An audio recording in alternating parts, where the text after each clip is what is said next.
is Rhoda Yuri, also known as Philomena, and welcome to my mini video course entitled Making the Move to the Motherland.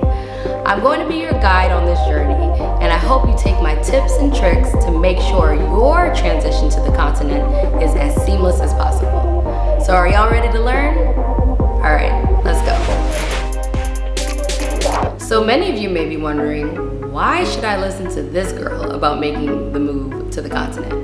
Well, one, I'm a Liberian native, and many of you who do not know much about Liberia, it is a small nation on the west coast of Africa. I escaped a very bloody, violent civil war in 1990 to the US, not knowing how long it would last. I, in fact, lived in the US for 26 years. Finally, in early 2017, I made the move back to Liberia.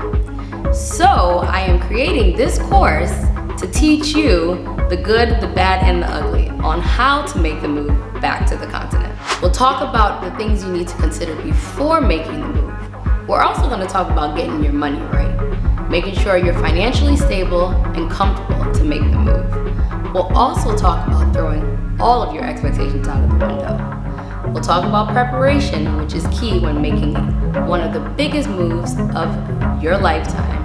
And lastly, we're just going to talk about the new life that you're walking into and how amazing it's going to be. Look forward to you guys joining me on this journey.